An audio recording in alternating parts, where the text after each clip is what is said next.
Bueno, Dani hizo una introducción espectacular. La verdad es que para nosotros como que hacía falta el trasfondo de por qué los aislamientos, y ella lo explicó genial. Si bien uno tiene algún conocimiento de lo que es microorganismos y demás, como que ella tiene como la palabra justa, claro. Ahora vamos a ir como a lo puntual. ¿No funciona? No, acá. Ahí. Vamos a ir como a lo puntual de los aislamientos y utilizamos en la parte hospitalaria, porque hoy me hizo una pregunta que está buenísima, que es qué hago con un paciente colonizado que lo llevo a mi casa. Bueno, en realidad que los cuidados dentro del hospital son otros, porque tenemos gente con mucho más riesgo que en una casa de familia, ¿no? Y los objetivos son justamente esto, prevenir la transmisión cruzada. Lo que hablaba hoy Dani también un poco. Nosotros, como personal de salud, con nuestras manos, que siempre piensan más como un vehículo, contagiar a otro paciente que quizás tiene una gravedad mayor que el paciente colonizado. También saber esta diferencia entre colonización e infección, ¿sí?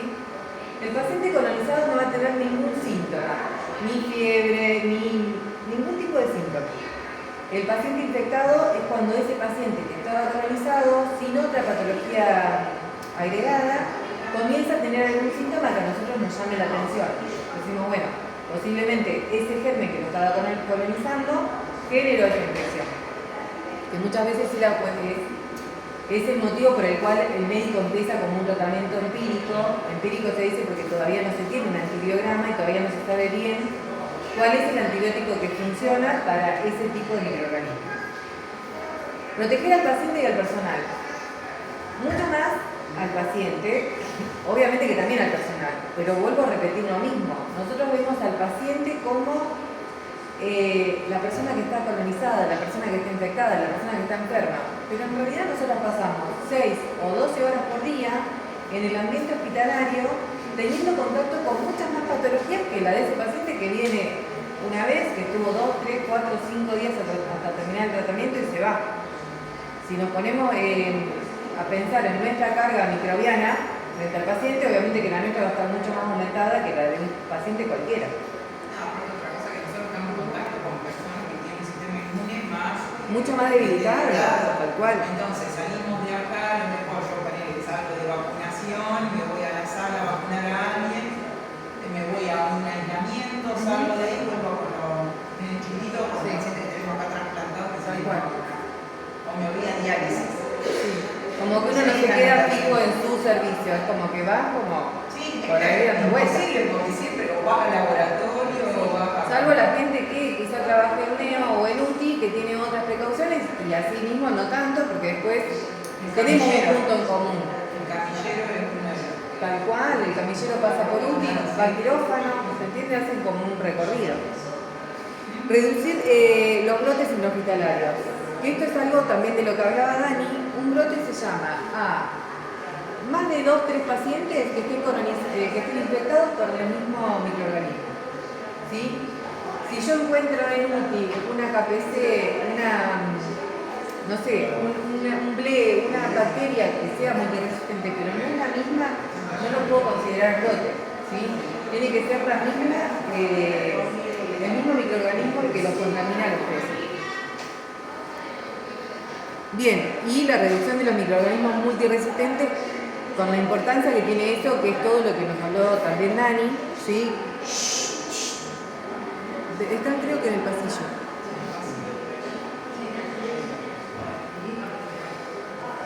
Otro tema de que hablábamos era la precaución estándar. Que también Flor hizo referencia a eso. Entonces tenemos que atender a todos los pacientes como si todos estuvieran colonizados. No, ¿por qué? Porque nuestra herramienta estrella, digamos, y la que más tenemos que utilizar y la más económica, la más fácil, es el lavado de manos.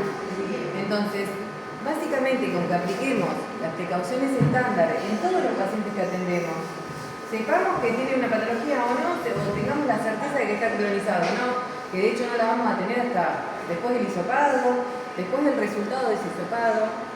Lo que siempre vamos a utilizar con cualquier paciente que atendemos son precauciones estándar, ¿sí? ¿Y qué indica esto? Por sobre todas las cosas, la higiene de manos, ¿sí? El uso de PP según el riesgo, ahí sí ya tenemos que tener otro tipo de observación. Quizás si viene un paciente que requiere estar ingripado, yo automáticamente voy a usar un barbijo, ¿sí? Eso sería una precaución estándar. Apenas observamos al paciente, aplicamos. Apenas tenemos contacto con el paciente, lo aplicamos. La higiene ambiental, no sé si fue, bueno, estaba hasta hace poquito la encargada de las chicas de limpieza. La higiene ambiental, ¿por qué? Porque hay dos formas de transmitir, sobre todo con el aislamiento de contacto. Una es la forma directa, ¿sí? de las manos del personal al paciente, y otra de forma indirecta desde los objetos inanimados, sea mesa, compu, pared, la silla, a las manos y de ahí a otro paciente, ¿sí? Por eso damos tanto enfoque en la limpieza ambiental y por eso nosotros capacitamos tanto al personal de limpieza, porque son un pilar fundamental. No importa cuánta precaución yo tome frente a un paciente, si no se realiza una higiene, ¿sí? del entorno, del ambiente del paciente, yo voy a seguir todo el tiempo en riesgo de contaminación. Y obviamente el manejo seguro de fluidos y residuos. En uno de los puntos del aislamiento de contacto que vamos a ver ahora, refiere como el aislamiento de contacto a los pacientes que tienen heridas infectadas, ¿sí? Y se habla de, ahí podemos hablar de manejo de fluidos y obviamente de residuos, así también como la orina, la sangre o todo. Pero en ese punto específico, las heridas con supuración no controlada también son un foco de infección. Higiene de manos, yo creo que ya lo tiene que tener súper claro, obviamente que lo vamos, sí, porque vos estuviste en una capacitación. Las chicas no sé si vieron lo que es higiene de manos en alguna materia, si saben, y en qué momento se realiza, ¿sí? Yo voy a realizar higiene de manos siempre con medida preventiva, como una precaución estándar, antes y después, obviamente que esto está separado en 5 pasos, acá está como un poco más zonificado.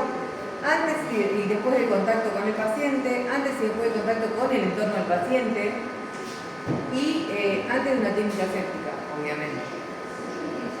Antes de la colocación de guantes, que esto también es un punto súper importante, porque muchas veces, en vez de hacer el lavado de manos, usamos guantes.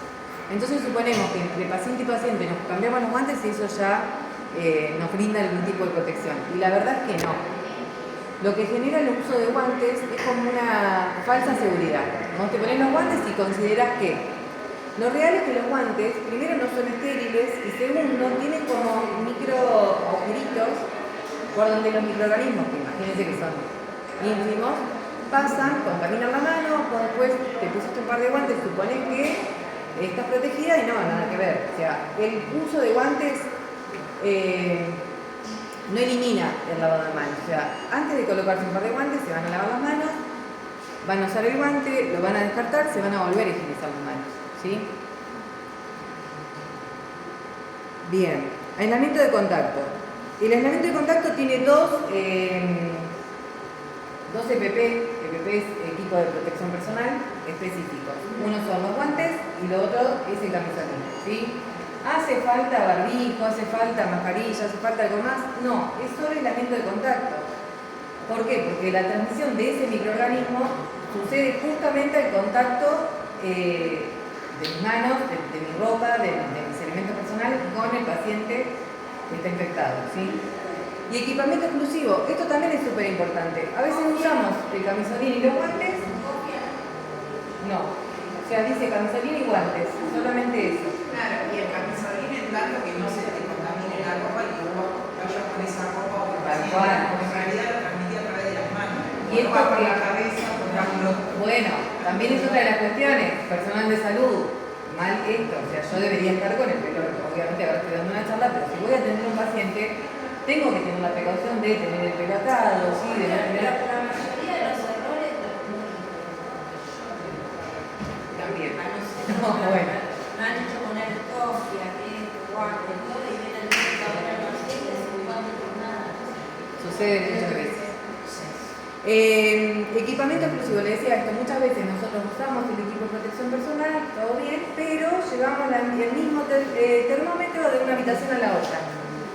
ese paciente que está con aislamiento de contacto tiene que tener su propio equipamiento médico, ¿sí? Tensiómetro, lo que sea que utilice, tiene que ser de ese paciente, y una vez que ese paciente se da de alta, obviamente que es necesario esterilizar en caso de que sea posible todo lo que ese paciente utilizó, y lo que no se puede, desecharlo. Por ejemplo, la cinta. Si yo tuve la cinta con ese paciente 5 días y el paciente se va de alta, yo no puedo utilizar esa cinta. Es más, muchos de los microorganismos multiresistentes se encuentran en la cinta de tela o en la cinta hipoalergénica. Bien, habitación individual o cohorte. De esto hablamos también cuando hablamos de aislamiento. Ese paciente va a tener que estar en una habitación aparte. Y cuando hablamos de cohorte es cuando se seleccionan dos personas que tengan la misma patología, la misma colonización, para que los podamos atender juntos y no haya una contaminación cruzada, una transmisión cruzada.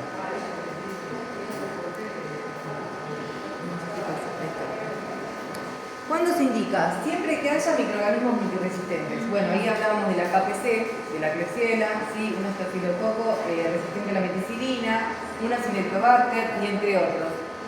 Y muchas veces nosotros no sabemos, o sea, ¿cómo sabemos esto? ¿Cómo sé que ese paciente está colonizado?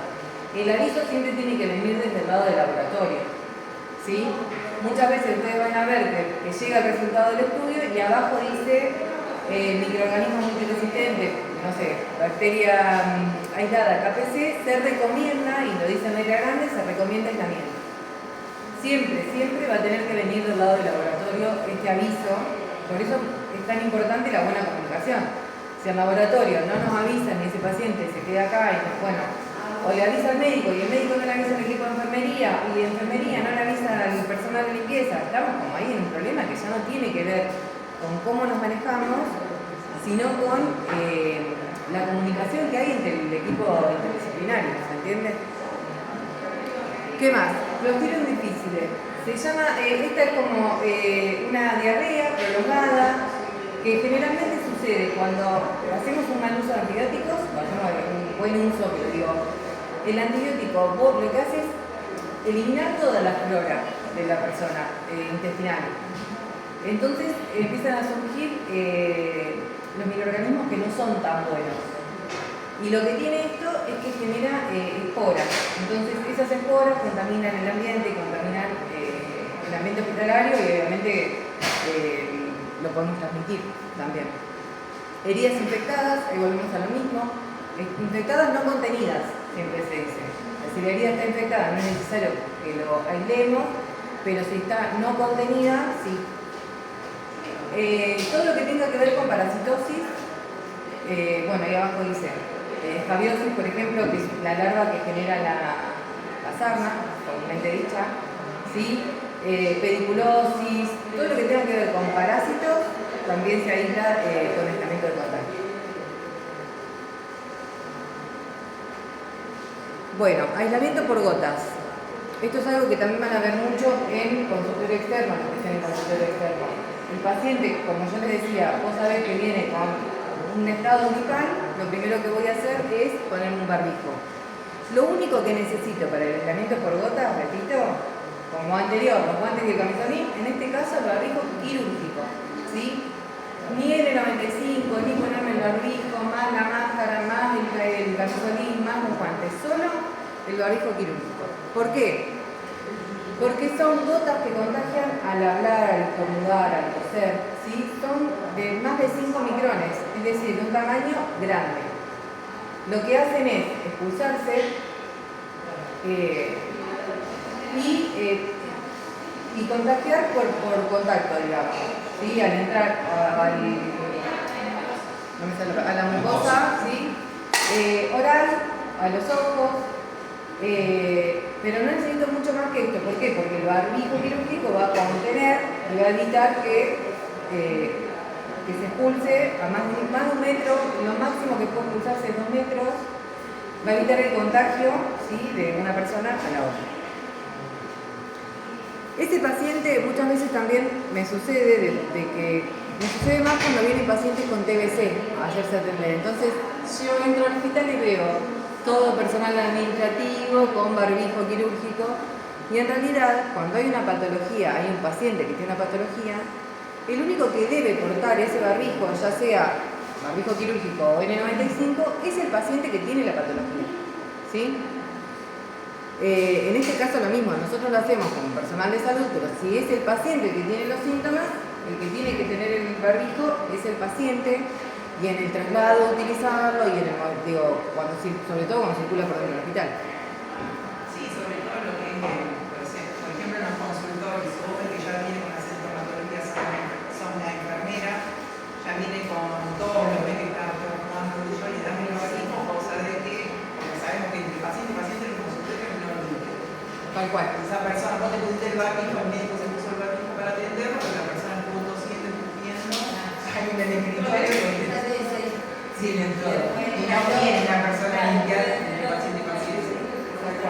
Así que si ustedes ya lo detectan, en todos los casos, claro, en todos los casos. Pero es importante, por esto que hablábamos también antes, a veces hay que cuidar al paciente, hay que cuidarlo al resto de los pacientes, ¿sí? Que quizá vinieron por cualquier cosa y se van con una patología nueva. ¿Cuándo está indicado? Influenza, es una gripe, ¿sí? COVID, no está anotado ahí, pero también. Meningitis meningocócica, que no es cualquier meningitis, es solo la meningitis bacteriana, ¿sí? La meningitis se da por muchas causas, es una inflamación de la meninge, pero no siempre el origen es bacteriano. El único momento en que vamos a usar el barbijo quirúrgico es cuando es de origen bacteriano, ¿sí? Tos convulsa, lo que se llama coqueluche, que afecta sobre todo a menores, lactantes, no sé pero hasta qué edad, más o menos, hasta el año. inmortal menor de 6 meses. Tal cual. Infecciones respiratorias virales, como puede ser un resfrío, ¿sí? Aislamiento aéreo. Acá lo que varía del aislamiento respiratorio, obviamente que son patologías en las que lo vamos a usar, pero por sobre todas las cosas lo que lo diferencia es el tamaño de las partículas, ¿sí? de las gotas. El aislamiento anterior era por gotas, este se llama aéreo, ¿por qué? Porque las partículas son más chiquitas que las gotas, entonces lo que pasa es que generan, se quedan suspendidas, ¿sí? Y uno se contagia, digamos, por medio de aspirar esas partículas que quedaron suspendidas en el aire. En este caso, lo que sí vamos a usar es el N95. ¿Por qué? Porque el N95 tiene ese nombre porque tiene un filtrado, ¿sí? del 95%, se supone. Creo que hay otras medidas, en COVID habíamos visto. El más común, o sea, o el que más usamos, o el que más recomendamos es el N95 porque tiene mayor capacidad de filtrado, ¿sí? Pero por sobre todo tener en cuenta esto, que los micrones de las partículas, o sea, los micrones de la gota son más chiquitos, por eso no utilizamos el barbijo quirúrgico, y sí este que tiene mayor capacidad de filtrado. Cuando hay una patología, obviamente puerta cerrada, porque esto queda suspendido, se traslada y se traslada cuando nosotros abrimos la puerta, generamos corriente de aire, ¿se entiende? Puerta cerrada y presión negativa. En el hospital no disponemos de equipos que nos sirvan de presión negativa, digo, es como un aire acondicionado, digamos, que tiene una presión negativa, entonces lo que hace es chupar, ¿cómo? Debe ser. No, yo no, seguramente en quirófanos mucho más evolucionados que el nuestro y en lugares, por ejemplo, donde se hacen trasplantes, seguramente en esas habitaciones haya presión negativa. Acá no, ni siquiera en quirófano. Pero bueno, lo que hace es no permitir que el aire de esa habitación salga para afuera cuando abrimos la puerta. Patologías en las que debemos usar barbijo N95 son estas. Tuberculosis bacilífera también. ¿Por qué bacilífera? Porque es el momento donde el bacilo está activo, ¿sí? También sucede esto, que por falta de conocimiento viene un paciente que te dice tengo TBC o estoy en tratamiento de TBC y ya todos nos colocamos el barbijo quirúrgico y le ponemos al paciente y demás. Bueno, no, es incorrecto. El paciente que debe usar barbijo N95, que refiere a tuberculosis o con sospecha de tuberculosis o que viene a un tratamiento, es todo aquel que esté teniendo en ese momento tos productiva, ¿sí? Porque los bacilos están ahí. Entonces sí, este paciente cuando va a expectorar, cuando va a toser, esos bacilos se van a desparramar en el aire. Pero no va a suceder así, por ejemplo, con un paciente que ya inició el tratamiento y tiene más de 15 días iniciado el tratamiento, no le vamos a poner el barbijo N95, ¿se entiende? Es solamente la etapa de contagio del paciente. Después nos pasa mucho que nos consultan, che, no, porque tal persona, el padre o la hermana o la madre tiene tuberculosis y viene, o tuvo, tal cual. Bueno, para hacer contacto de tuberculosis tiene que ser muy, muy estrecho.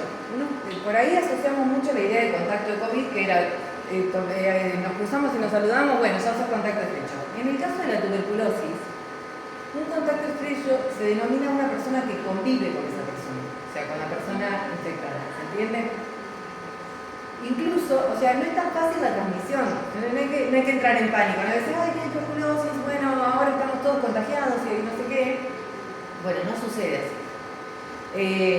Tiene que ser un contacto muy, muy estrecho, realmente estrecho. Muchas veces nos pasa que hay una mamá que tiene 4 o 5 hijos, conviven con su mamá, la mamá tiene tuberculosis bacilífera, o sea, está en todas las condiciones para contagiar. Esos nenes le hacemos la PPD, que se hace en vacunación, que es la muestra, digamos, que determina si el paciente estuvo en contacto con el virus, ¿sí? ¿No? Que determina la enfermedad. Esto le pasa lo mismo que con colonización, infección. En tuberculosis pasa lo mismo. Una cosa es haber estado en contacto y otra cosa es tener la enfermedad.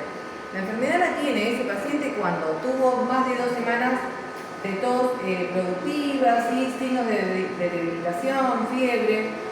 Pero cualquier hábito del trabajo, poner en una oficina, ¿cuántas horas tendría? Más de 8 horas, generalmente entre 8 horas. Tenido creo que del frigorífico, uno que había dado positivo, entonces nos mandaron a todos a hacer la PCR. También tuvimos de Berruti, creo, la fábrica de ropa. Bueno, tuvimos que vinieron todas las chicas. Bueno, una era que sí, física. Si si están muchas horas de lunes a viernes en un mismo ambiente cerrado, que también las condiciones laborales tienen que ver. No es lo mismo mi compañero que está 8 horas al lado mío, que mi compañero que está en una fábrica gigante con ventilación y demás. Bueno, no sé si va a tener mucha lógica. ¿Se entiende? Bueno, en ese caso sí, pero hay que saber, como que no hay que entrar en pánico y tener en claro estos argumentos o este conocimiento para decir, no, ay, tiene tuberculosis. Realmente me ha pasado hasta no hace tanto de ver mucha gente como, yo, ¿qué pasó? No, porque hoy vienen los pacientes con tuberculosis o los contactos de tuberculosis, yo me quedo como, ¿viste? El resto de la gente ingresa al hospital y ve gente con barbijo, no entiende nada, ¿viste? Los mismos trabajadores del hospital no entienden nada. Y la realidad, al igual que el barbijo quirúrgico, ese paciente es el único que debería portar el barbijo. El paciente que viene a atenderse, no al resto del personal. O el resto de las personas que compartan el espacio. Por ejemplo, el compartir mate con una persona con tuberculosis. Y es lo que hablábamos antes, son las partículas que quedan suspendidas, entonces vos lo vas a tomar por inhalación de aire, no por saliva. Eso sí va a suceder con el aislamiento por gotas, qué sé yo, con una gripe, con COVID, con otras cuestiones, pero no en este caso de la tuberculosis. Lo mismo, yo creo que la pregunta de ella es sobre todo en la etapa basilífera. No, porque no es por gota, digo, lo que contagia es como aspirar esos aerosoles, digamos. También es probable, pero digo, vos imaginate que si la persona que convive no se contagia, o es muy bajo, está muy estigmatizado, yo creo. Que bueno, compartir mate de boca en boca, digo, bueno, ya que es vía aérea y se supone que es por ese... También hay una cuestión... Sí, por ahí por la densidad, digamos, Claro. del aspirado a Es lo la que es. densidad, Claro. Es por la cantidad. Tiene que ver con la carga Sí. microbiana, siempre. Toda infección va a tener que ver con la carga microbiana. Todo contagio va a tener que ver con la carga microbiana. Incluso pasa con el HIV, o sea, depende mucho de la carga microbiana cuánto vos por cuántas posibilidades tengas de contagiar. Con el sarampión y con la varicela pasa lo mismo, y nos ha pasado que en una charla con Vero que nos decían, nosotros estábamos haciendo aislamiento de contacto, y no el aislamiento que correspondía, que era con el N95. Y el herpes zóster diseminado, ¿sí? Que no es lo mismo que el herpes zóster que podemos ver en el externo, o que viene una paciente y te dice, che, tengo una manchita acá, una marquita. Bueno, no. El diseminado se caracteriza por tener más de un solo foco, incluso más de 20 focos, Entonces ahí sí podemos decir que es un herpes zóster diseminado y va a ser un aislamiento aéreo más de contacto. ¿Sí? La señora no sé, Perdón. está buscando a alguien. Sí. Bueno, y el aislamiento inverso, que es lo que decíamos hoy, que se da para proteger sobre todo al paciente. Cuando el paciente está inmunocomprometido, ¿sí? Cuando es un paciente, por ejemplo, que recibió un trasplante, entonces lo que voy a hacer yo no es un aislamiento para yo protegerme a mí o al resto de los pacientes, sino para proteger justamente a ese paciente que tiene una inmunidad muy, muy débil en ese momento. En ese caso, higiene estricta, control de visitas y material exclusivo, ¿sí? Ni camisolín, ni nada de las otras cuestiones, pero sí como que mantener otro tipo de recaudos. Y siempre las precauciones estándar. Lavado de manos y el uso del EPP indicado en el momento indicado, ¿sí? El desecho también. El manejo de desechos es otra charla que deberíamos retomar. El manejo de Sí, fluidos. con las cosas en la mano, de un lado para el otro y las tocaste en cualquier lado. Sí, tal cual. El manejo de fluidos y de desechos es una de las charlas que tendríamos que retomar para refrescar un montón de cuestiones, ¿sí? Bueno, rol de medio ambiente, más o menos esto que le decía hoy cuando hablamos del aislamiento de contacto. Todo lo que nosotros toquemos es un foco de infección, ¿entiende? Entonces es un foco de transmisión. Todo lo que toquemos con las manos va a ser un lugar donde yo tengo que prestar muchísima atención para hacer una buena higiene, para evitar la contaminación cruzada o el contagio cruzado. Creo que no queda mucho más. Bueno, y el rol de la enfermería. También retomar un poco lo que hablábamos hoy. No podemos hacernos cargo como colectivo de enfermería, como personal de enfermería, de todos los errores, de el resto de los profesionales. Y no se trata de querer sacarnos obligaciones de encima, sino se trata de ser un poco más justos. Che, mi obligación llega hasta este punto, yo puedo llegar hasta acá, yo puedo modificar hasta acá, pero hay un montón de otras cuestiones que no tienen que ver conmigo, entonces no debería yo hacerme cargo de la medicación del paciente, que es una cuestión que ni siquiera tiene que estar en debate. Digo, ¿yo tengo autonomía para medicar a un paciente como enfermera? No. ¿Es mi responsabilidad cómo está medicado el paciente? No. O sea, hay cuestiones que son como propias de la medicina y otras que son propias de la enfermería. Sí, lo que pasa es que la enfermera se pelea con farmacia, con esto y con aquello para conseguir los medicamentos y el médico. Tal cual, pero es un volvemos a lo mismo, o sea, es no perder el rol, pero por ejemplo, también no olvidarse del rol, porque vos como profe lo has visto y en tu función lo desarrollas, que el rol de la enfermera, y que a muchos se olvida, es también educar. En el caso de un aislamiento que pasó hace poco, que lo charlamos con Carla mucho, que en un momento Florencia lo mencionó, no se desarrolló el aislamiento necesario.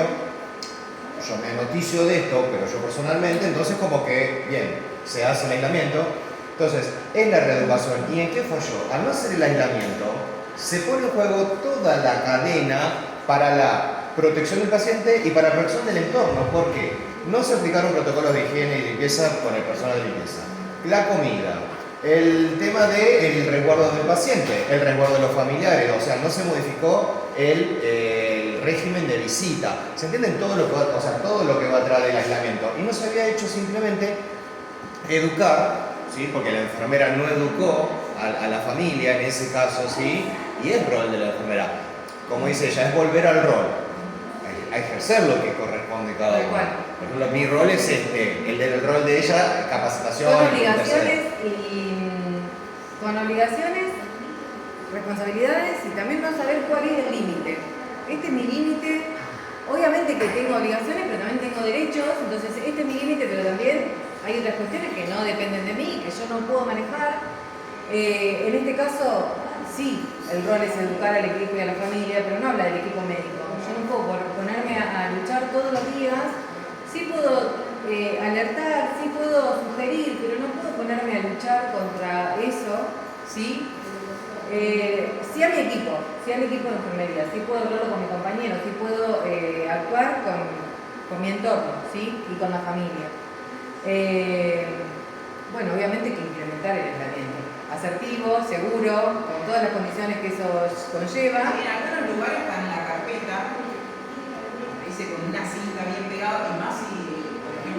egresado vino de otro lugar y lo marcan en la carpeta. Esa estrategia tiene que nacer en cada ámbito, en cada lugar del servicio de salud, ¿no es cierto? O sea, es inherente a cada lugar, o hay competencias que están a cada uno. Lo que sí no puede evitarse, que ha pasado, con Carla hace 2 años, 1 año, creo que fueron los primeros meses, hicimos la cartelería de aislamiento con todo detallado. Qué utilizar, al familiar, al enfermero, y están protegidos para la limpieza. Entonces eso se coloca en la puerta y es totalmente preventivo. Y eso no se puede obviar. Y es por color, por tipo de... O sea, eso sépanlo que en todos los sectores tienen 5 juegos, 4 juegos, 3 juegos de todos los tipos de aislamiento, ¿sí? Entonces, eso no le tienen que pedir permiso a nadie. No. Si ustedes saben que están en aislamiento, van y lo juegan. lo juega. Y no tienen que esperar autorización de nadie. Nos pasó en un servicio que responsabilizaban de esa parte al personal de limpieza. Nosotros nos quedamos como... No, es imposible. No corresponde. Por eso digo, con nuestras obligaciones y nuestros derechos como personal de enfermería. ¿Sí? Bueno, creo que no queda mucho más, que ya son las 4. Sí, otra cosa, porque por ejemplo, a esa misma habitación, lo que yo le decía, es el rol de prevenir. Y no nos olvidemos que vienen las mismas chicas de limpieza e higiene, viene la visita, viene el personal de seguridad, viene el laboratorio, que después empiezan los roces entre que, yo entré a la habitación pero no sabía ni que era una persona con tuberculosis, ni que era una persona con neumonía, ni que era una persona inmunocomprometida, o que tenía tal patología, o bla, bla, bla. A ver, es como cuando hablamos con el personal de limpieza, o sea, nosotros tener en fe lo que nosotros hacemos, pero no podemos subestimar o sobreentender lo que tiene que hacer el otro, ¿sí? No podemos sobreentender, decir, lo tiene que haber hecho tal, no. Entonces voy a decir, bueno, hay que avisar, lo que hablábamos de la comunicación, así sean las órdenes médicas, así sea la historia clínica, así sea cuando vos pones la cartelería, ¿no? Las infografías, no me sale la señalética del aislamiento, vos estás previniendo a todos los sectores, laboratorio, que ahora la veo acá, al laboratorio presente, enfermería, limpieza, ¿sí? Entonces estamos previniendo también la transmisión. Se quedan mirando como qué pasó acá. Sí, tal cual. Son fallas de comunicación importantísimas eso, pero bueno, es parte de lo del aislamiento. Sí, es parte de este proceso donde intentamos todo el tiempo capacitar y abrir mentes y decir, bueno, esto no está tan bien, vamos a ver de qué modo, y romper esta barrera del otro que está siempre como a la defensiva, viendo dónde no puede responsabilizarse, dónde puede pasar de largo, dónde no sé, es una labor súper importante porque el comité de docencia sobre todo. Y es algo en lo que se trabaja día a día. Es difícil, sí, bueno, pero estamos hace 2 años y todavía tenemos la voluntad, así que vamos a seguir. Bien, el aislamiento correcto, obviamente, por todo lo que escucharon antes, que fue súper interesante y por esto, salvavidas. Y la higiene de manos sigue siendo la medida más eficaz, más económica y más cercana que tenemos, ¿sí? Ante cualquier duda, bueno, higiene de manos. ¿Se entiende? Nada, no mucho más que eso, chicas. Les agradecemos muchísimo el tiempo, se hizo larguísimo, pero yo creo que es súper productivo.